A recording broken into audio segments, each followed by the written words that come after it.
Madam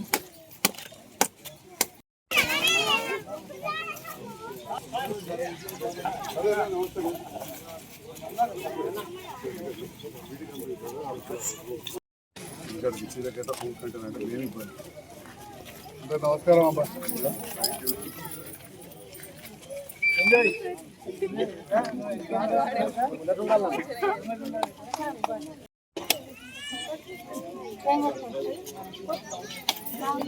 నువ్వు కొట్టిపోయా ఒకటి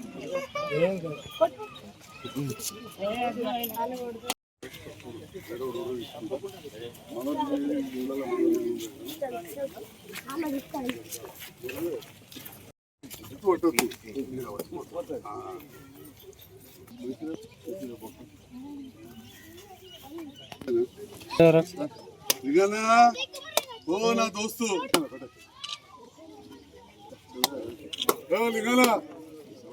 లింగనా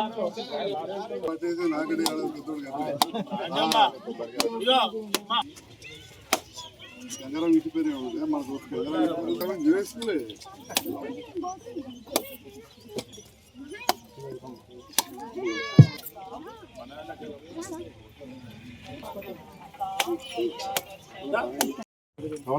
జగిత్యాల నియోజకవర్గ అభివృద్ధి ప్రదాత ప్రజా సంక్షేమమే ధ్యేయంగా అహర్నిశలు పాటుపడుతూ నియోజకవర్గ అభివృద్ధి కొరకు రాత్రి పగలు ఎల్లవేళలా మరి జగిత్యాల ప్రజలకు అందుబాటులో ఉండి సేవలు అందిస్తూ మరి వారు ఈరోజు మా వార్డుకు 11వ వార్డుకు రావడం వారికి స్వాగతం సుస్వాగతం. ఈరోజు మరి అదేవిధంగా ఈరోజు కార్యక్రమంలో పాల్గొన్నటువంటి మేడం కమిషనర్ గారికి, అదేవిధంగా ఏఈ గారికి, డి గారికి, మిగతా సిబ్బందికి, మున్సిపల్ సిబ్బందికి మెప్ప. అదేవిధంగా విషయమే గతంలో 1952లో మరి ఇక్కడ గాంధీనగర్లో మరి ఇల్లు కట్టించినప్పుడు సార్ వాళ్ళ తాతగారు శ్రీరంగారావు గారు ఎంపీగా ఉండి అప్పుడు మా నాన్నగారు కౌన్సిలర్గా ఉండే అప్పుడు నిర్మాణం చేసినటువంటి గాంధీనగర్ ఇప్పటి వరకు కూడా జగిత్యాలలో మరి గతంలో వెనుకబాటుతనానికి గురి అయినటువంటి గాంధీనగర్ చెప్తే ఇప్పుడు దాన్ని 10 సంవత్సరాల్లో మరి జగిత్యాలని ఒక గాంధీనగర్ అంటే మనం తలెత్తుకొని చెప్పే విధంగా వారు సహకరించినందుకు వారికి మన ప్రాంతం తరఫున ప్రత్యేక కృతజ్ఞతలు ధన్యవాదాలు తెలియజేసుకుంటున్నాం.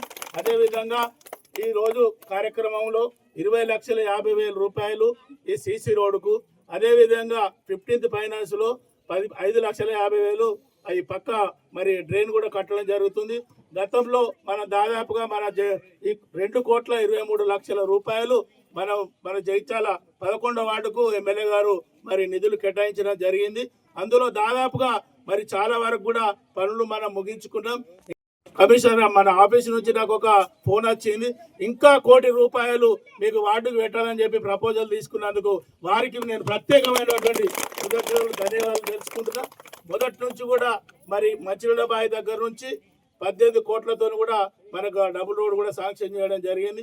అదేవిధంగా ఉట్రేషన్ రోడ్డు మనకు తెలుసు, చిన్నప్పటి నుంచి ఆ టెంపుల్కి పోతున్నాం, కనీసం ఆటో కూడా లేని పరిస్థితుల్లో కూడా 1,30,00,000తో కూడా ఆ రోడ్డు కూడా నిర్మాణం చేసుకున్నాం.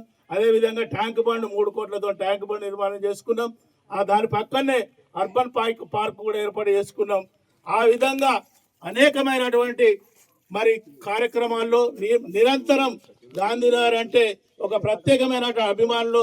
ఎందుకంటే ఇక్కడ దళితులు, బలహీన వర్గాలు, ఎస్సీలు, ముస్లిం మైనార్టీ వర్గాలు ఎక్కువ ఇక్కడ ఓన్లీ పని మీద ఆధారపడి జీవించే కుటుంబాలు ఉన్నాయి. కాబట్టి ప్రత్యేకంగా వారు ప్రత్యేక శ్రద్ధ పెట్టి, నేను గతంలో రాజకీయాలకు రాకుండా ముందు కూడా నేను దాదాపుగా వారితో నాకు సంబంధాలు ఉన్నాయి.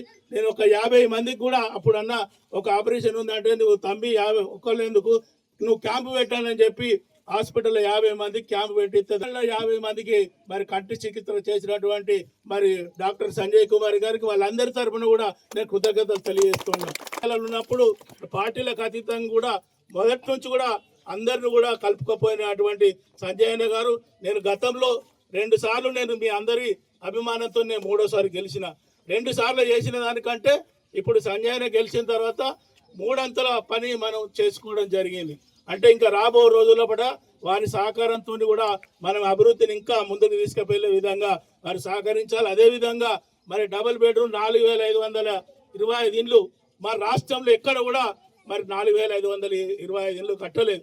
4,520 శాంక్షన్ తెచ్చడం పాటుగా మన వాళ్ళకు మౌలిక సదుపాయాలతో కూడా పూర్తి స్థాయిలో 3,700 పైన మనం వారి ద్వారా ఇప్పించడం జరిగింది. దాదాపుగా మన వాటికి అందులో 102 కుటుంబాలకు వచ్చినాయంటే మరి అది సంజయ్ యొక్క చొరవ అని చెప్పి తప్పదు.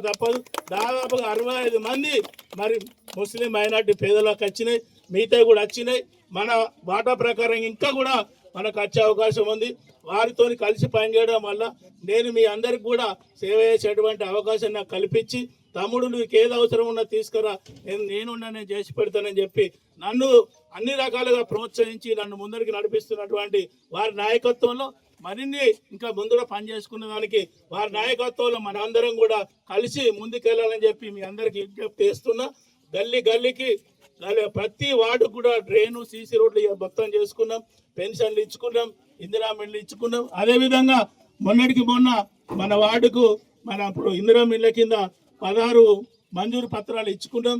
మిగతా కొన్ని ఒకటో రెండో మూడో ఉన్నాయి. దాదాపుగా అవి కూడా మాకు ఇవ్వమని చెప్పిండ్రు. అవన్నిటి కూడా నేను ఫాలో అప్ చేస్తాం.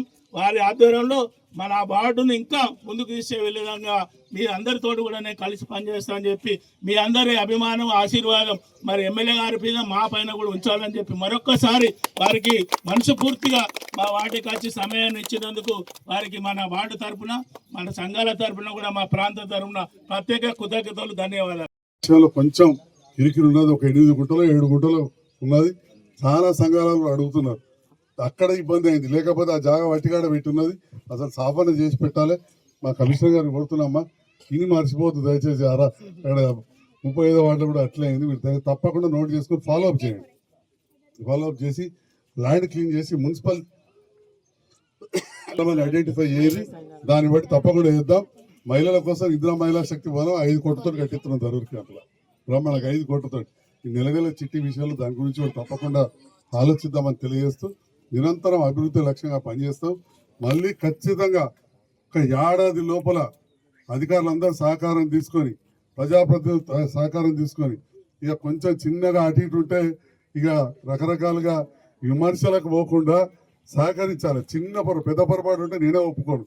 చిన్న ఉన్న సహకరిస్తే అభివృద్ధి అనేది స్పీడ్గా సాగుతుందని చెప్పి ఇవాళ మీడియా ద్వారా అప్పుడప్పుడు చిన్న వాటి విమర్శించడంలో కూడా నేను సవినయంగా విజ్ఞప్తి కూడా చేస్తా ఉన్నా.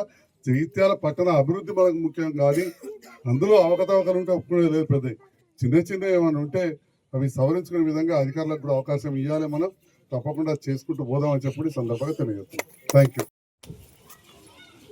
11వ వార్డులో గాంధీనగర్లో భూపూజ కార్యక్రమానికి వచ్చే సందర్భంలో ఆహ్వానించి స్వాగతించిన గాంధీనగర్ పెద్దలకు, మా అక్క చెల్లెళ్లకు, యువతకు, అదేవిధంగా గౌరవ మున్సిపల్ కమిషనర్ గారికి, వారి సిబ్బంది అందరికీ, ఈ ప్రాంత ప్రజాప్రతినిధులకు, పెద్దలకు, కుల సంఘాల పెద్దలకు, తాజా మాజీ ప్రజాప్రతినిధులు కావచ్చు, ఏ పదవి లేకుండా మేము ఎన్నట్టు ఉంటామని చెప్పి పనిచేసే ఇక్కడున్న నాయకులకు అందరికీ, వివిధ వార్డుల నుంచి వచ్చిన నాయకులకు పేరు పేరున నా హృదయపూర్వక నమస్కారాలు తెలియజేస్తున్నాను.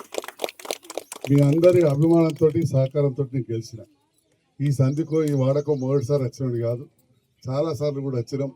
అంతకుముందు కూడా మనం మిత్రుల సంఘం దానప్పుడు కూడా జాగడికి వచ్చినాం. మంచిగా జాగ కొనుక్కున్నారు, కానీ అవి కొద్దిగా మొదలైంది అనుకున్నాం, కానీ మొదలు పెట్టలేదట. మరి తప్పకుండా మా చెల్లె మహిళా సంఘ నాయకులది ఆ పాత కాయిదం ఇక ఇప్పుడు కాదు, కానీ కొత్తవి తప్పకుండా మనం నిధులు చేస్తా. మీరు అడగకముందే చెప్తున్నా, చేసుకోవాల్సిందే కోరుతా ఉన్నా. గాంధీనగర్ అనేది మొదటి నుంచి కూడా పూర్తిగా ఊరవుతున్న ప్రాంతం.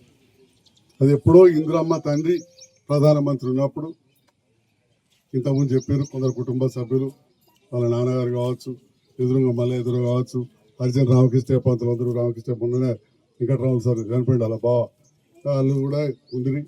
అప్పటికే పెద్ద నాయకుల గురించి చెప్పే అవసరం లేదు, నాకు కొద్దిగా సంబంధాలు ఉన్నాయి. అప్పుడు ఆ కార్యక్రమాలు చేస్తాం.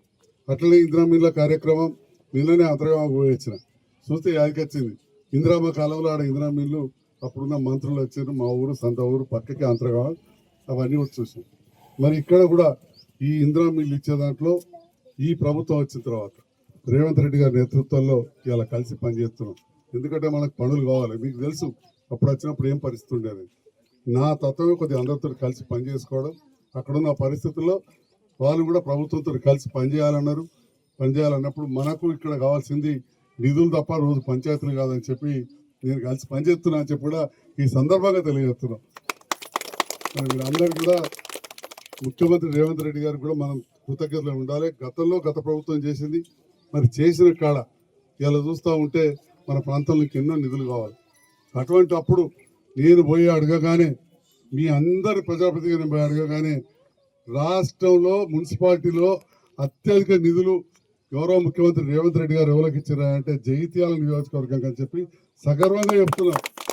ఇవాళ మాట్లాడే మాటలు సెల్ ఫోన్లో రికార్డ్ అవుతాయి, ప్రపంచం అంతా సెకండ్లో పోతాయి. మరి అట్లనే మనకు డబుల్ బెడ్రూమ్ ఇవాళ ఫోటో వచ్చింది పత్రికలో, వాస్తవమే. కానీ ఇంకా కొంచెం రోడ్లు అవి చేయాలి. దాని గురించి కూడా అడిగినా నేను. అంతకుముందు నీళ్లు వసతులు అవి లేకపోతే 34 కోట్లు ఇచ్చారు, నీళ్ళు వచ్చింది, కరెంట్ వచ్చింది, 102 మంది మనలు వేరు కదా, నీళ్ళు వచ్చింది, కరెంట్ వచ్చింది, పాయకాన్లు అయిపోయినాయి, సెప్టిక్ ట్యాంకులు అయిపోయినాయి, అని మంచిగా. కానీ రోడ్లు సగం అయినాయి, మెయిన్ రోడ్లు కాలేదు. దాంతో ఇబ్బంది ఉంది, లైట్ల ఇబ్బంది ఉంది, అక్కడ దవాఖానా కావాలి, బడి కావాలి. దానికోసం కూడా 20 కోట్ల రూపాయలు ఇచ్చానని చెప్పి ఈ సందర్భంగా తెలియజేస్తా ఉన్నా. ఇక్కడ ఈ 2 వార్డులు కలిపితే దగ్గర 200 కుటుంబాలు అయినాయి. దళితులకు 452 ఇళ్ళు ఇచ్చినాం. ఆనాడు ఎప్పుడో ఇందిరమ్మ కంటే ముందు నెహ్రూ గారు ప్రధానమంత్రి ఉన్నప్పుడు 60 కంటే ముందే ఈ కాలనీ ఏర్పడేది, 62 కంటే ముందే. గప్పుడు అయినాయంటే గిన్నెళ్ళు దళితులకు ఎన్నడూ ఇయ్యలే. ఇచ్చినా కాగితాల మీదనే ఉన్న ఎవరు కట్టుకోలే. 452 ఇళ్ళు మీ అభిమానంతో గెలిచిన నేను ప్రభుత్వ పైసలు తీసుకొచ్చి ఇచ్చినాం. ఎవరు ఇళ్ళకి వెళ్ళి మన పైసలు మనకు ఎవరు ఎక్కడ ఇచ్చిస్తాను. ఇంకా కూడా ఉన్న వాటికి చెత్తుపోసి ఉన్న ఇండ్లకు నీళ్ళ సౌకర్యం లేకుండే, లైట్లు లేకుండే. మా కమిషనర్ గారి నేతృత్వంలో, కలెక్టర్ గారి సూచన మేరకు, వారి ఆదేశం మేరకు ఆ ఇంటింటికి నల్ల కనెక్షన్ ఇస్తున్నాం, కరెంటు కనెక్షన్ ఇస్తున్నాం. అవన్నీ కూడా చేసుకోవాలని చెప్పి కూడా ఈ సందర్భంగా తెలియజేస్తున్నాం. అంటే పాత ఇచ్చినాయి, మరి ఇంకా కొత్తవి కూడా ఇక్కడ ఉన్న వాళ్ళకి చేస్తాం.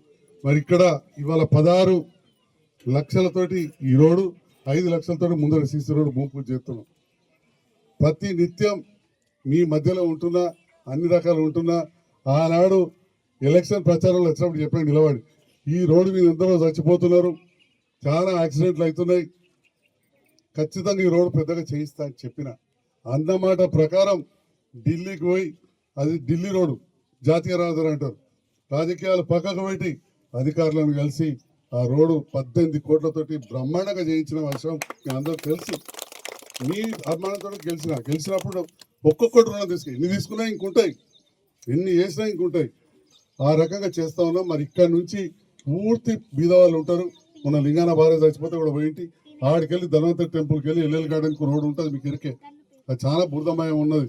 ఆ రోడ్డు కూడా మొదలు పెట్టినాం, అక్కడికి వెళ్ళి చేసుకుంటూ వస్తున్నాం. అది కూడా పనిచేస్తామని చెప్తున్నాం. మహిళా సంఘ భవనం విషయంలో కూడా ఖచ్చితంగా ఆలోచిద్దాం.